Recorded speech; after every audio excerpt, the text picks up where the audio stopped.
தமிழ் நெஞ்சங்களுக்கும் தல ரசிகர்களுக்கும் என் அன்பு வணக்கம். எனக்காக வாழ்த்துக்கள் சொல்லி இறைவனிடம் வேண்டிக் கொண்ட அனைத்து உள்ளங்களுக்கும் என் உணர்வுபூர்வமான நன்றிகளை தெரிவிச்சுக்கிறேன். தல 58 யாரு? எல்லார் மனசுலையும் ஓடிட்டு இருக்கிற ஒரே கேள்வி இப்போ இதுதான். என்னோட வீடியோ தலைகிட்ட நெருங்கிடுச்சு. அவர் என்ன முடிவு பண்ண போறாருன்னு கடவுளுக்கு மட்டும்தான் தெரியும். நான் என்னுடைய வேலைகள் எல்லாம் முடிச்சிட்டேன், ஷெட்யூல்டு போட்டுட்டேன். Shooting days, total shooting days 125 days, தலையோட டேட்ஸ் மட்டும் 80 டேஸ், மொத்தமே 6 ஷெட்யூல்டு தான். ஒவ்வொரு ஷெட்யூல்டும் 20 டேஸ். முதல் 4 ஷெட்யூல்டு மட்டும்தான் தலைக்கு ஒர்க்கு. படத்தில் மொத்தம் 5 சாங்குக்கான ரெஃபரன்ஸ் எல்லாம் எடுத்து வச்சிட்டேன். டைட்டில் முடிவு பண்ணிட்டேன். ஆர்டிஸ்ட் யார் யாருங்கிறது ஆல்ரெடி உங்களுக்கு தெரியும். முதல் நாள் ஷூட்டிங் போகும்போதே படத்தோட ரிலீஸ் டேட் அனௌன்ஸ் பண்ணிட்டு தான் ஷூட்டிங்கே கிளம்புவேன். என்னோடய ஸ்கிரிப்டில் நான் தெளிவாக இருக்கேன். எல்லாருக்கும் அவங்கவுங்க ஸ்கிரிப்டு பெருசாக தான் இருக்கும். வேறு யார்ட்டையாவது சொல்லி அவங்க என்ன சொல்கிறாங்களோ அப்போது தானே நம்மளுடைய ஸ்கிரிப்டோட தரம் என்னன்னு தெரியும். யார்கிட்ட சொல்லலாம்? சினிமாவுக்கு சம்மந்தம் இல்லாத ஆளாக இருக்கணும். எனக்கு தெரிஞ்ச பையன் ஒருத்தன் ஆட்டோ ஓட்டிகிட்டு இருந்தான். ஒரு இடத்துல ஜாமீன் கையெழுத்து போட்டு 10,000 ரூபா கடன் வாங்கி கொடுத்துருந்தேன். 2 மாசமாக இன்ட்ரெஸ்ட் பணம் கூட கட்டலை. அவனை கூப்பிடுவோம். ஏன்னா வேலை இருக்குதுன்னு பாதியிலே எழுந்திரிச்சு போக முடியாது. வேறு வழி இல்லாமல் ஃபுல் ஸ்கிரிப்டையும் கேட்டே ஆகணும். கால் பண்ணேன், எங்கடா இருக்க? அண்ணா சவாரி ஒன்று கோயம்பேடு போயிட்டுருக்கண்ணா. சரி விட்டுட்டு நேராக வீட்டுக்கு வா, ஒரு விஷயம் பேசணும். அண்ணா இன்னைக்கு சாயந்தரமாக போய் அந்த இன்ட்ரெஸ்ட் பணத்தை நான் பே பண்ணிவிடுவேண்ணா. அதுக்காக இல்லைடா, வேற ஒரு விஷயம், மேட்ரு அர்ஜென்ட்டு, வீட்டுக்கு வா அப்படின்னா. மதியம் 12 மணி இருக்கும், வீட்டுக்கு வந்தான். தலைக்காக ஒரு ஸ்கிரிப்ட் ரெடி பண்ணியிருக்கேன், சொல்கிறேன் கேட்டுட்டு எப்படி இருக்குதுன்னு சொல்லு அப்படின்னு.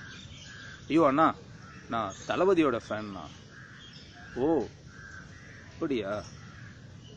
அப்போ நீ தான் முதல்ல கேட்கணும், வா உட்கார் அப்படின்னு சொல்லிட்டு ஃபுல் ஸ்கிரிப்டையும் ஸ்க்ரீன் பிளே டயலாக் கூட சொன்னேன்.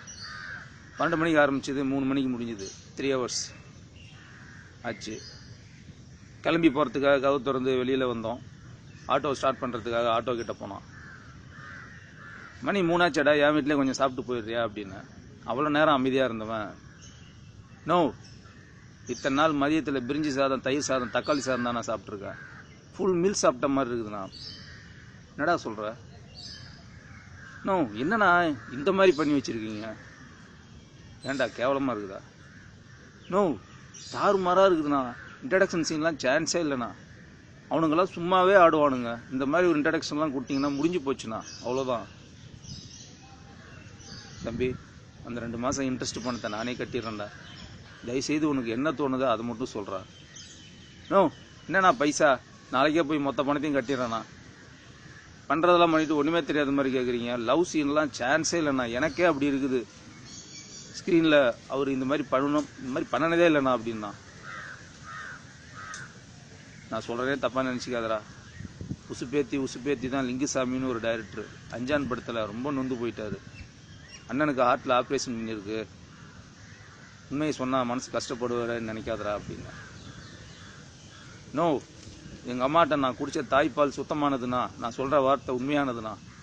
டே, என் படத்தில் வர டைலாக் கூட ஓமசனம் பயங்கரமாக இருக்குதாடா அப்படின்னா. என்னென்னா, இப்போ நான் சொல்கிறேன், நான் எழுதி வச்சுக்கோங்க. அந்த வருஷம் விஜய் டிவி அவார்டில் story, screenplay, dialogue, direction, அப்புறம் புதுசாக வர டைரக்டர் 5 அவார்டு நீங்கள் வாங்குறீங்கண்ணா. 5 அவார்டாடா? டே எங்கள் அப்பா. ஆனால் நீ சொல்கிற மாதிரி 5 அவார்டு அவனுங்க கொடுத்தா கூட எனக்கு அது பெரிய விஷயமே இல்லைடா. ஒரு தளபதி ரசிகன் மனசார பாராட்டுற பற்றியா, உலகத்திலே எனக்கு கிடைச்ச மிக சிறந்த அவார்டு இதுதான்டா. நீ சொன்ன மாதிரி அவனுக்கு 5 இல்லை, 1 கொடுத்தா கூட சரி, உன்னை அந்த ஸ்டேஜ் மேலே ஏற்றி இந்த அவார்டை முதல்ல முடிவு பண்ணது இவன் தான் சொல்லி உன் கையில் கொடுப்பேன்டா அப்படின்னா. பையன் ஃபீல் ஆகிட்டான். உண்மையாகவே எனக்கு மேலே ஏற்றி என் கையில் கொடுப்பீங்களாண்ணா? கொடுக்கறது மட்டும்லடா, அந்த அவார்டு உனக்கு தான், நீ உன் வீட்டுக்கு நீ எடுத்துகிட்டு போகலாம் அப்படின்னா.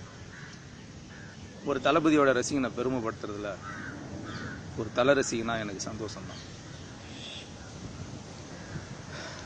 என்னோட தாயை நான் அம்மானு கூப்பிடும்போது வராத ஒரு உணர்வு, என் தந்தையை அப்பான்னு கூப்பிடும்போது வராத ஒரு உணர்வு, என்னோட இஷ்ட தெய்வத்தின் பெயரை உச்சரிக்கும் போது கிடைக்காத ஒரு உணர்வு. தல தல தல தலைன்னும் போது நாடி நரம்பெல்லாம் முறுக்கேறுது. தலை ரசிகர்களுக்கு மட்டுமே கிடைச்ச வரம் அந்த 2 எழுத்து மந்திர சொல். என் படத்தோட முதல் சீனை ஒவ்வொருத்தரும் பார்க்கும்போது முறுக்கேறின அந்த நாடியும் நரம்பும் படத்தோட எண்டு டைட்டில் கார்டு போடுற வரைக்கும் இறங்காது. 48 ஃப்ரேம்ஸை மட்டுமே நம்பிக்கிட்டு கைத்தட்டல் வாங்கி கல்லாவன் இருப்பற படமா மட்டுமே இருக்காது. நீ எதை நினைக்கிறாயோ அதுவாகவே ஆகிறாயின்னு சுவாமி விவேகானந்தர் சொல்லியிருக்காரு. பேப்பர் போட்டுட்டு இருந்த பையன் இந்தியாவின் ஜனாதிபதி ஆக முடியுதுன்னா, செருப்பு தைச்ச ஒருத்தர் அமெரிக்காவின் ஜனாதிபதி ஆக முடியுதுன்னா, 22 வருஷமா ஒரே குறிக்கோளோட வாழ்ந்துட்டு இருக்கிற ஒருத்தனுடைய எண்ணம் நிறைவேறாதா? அஜித் சார், உங்களால் மட்டும்தான் சார் எனக்கு உதவ முடியும். சாதிக்கணும் சார், சாகிறதுக்குள்ள சாதிக்கணும் சார். வெந்ததை தின்னுட்டு விதி வந்தா சாவுன்ற வாழ்க்கைய வாழ முடியல சார். இந்த படத்தில் நீங்கள் பண்ண போகிற கேரக்டர் இந்த உலகத்தில் இருக்கிற எந்த மொழி படங்கள் வேணுமாலும் எடுத்துக்கோங்க. எந்த ஒரு ஹீரோவாவது இந்த கேரக்டர் பண்ணியிருக்காருன்னு நீங்கள் சுட்டி காமிச்சிட்டிங்கன்னா நான் திரும்பி போயிடுறேன் சார். எனக்கு வாய்ப்பு வேண்டாம்.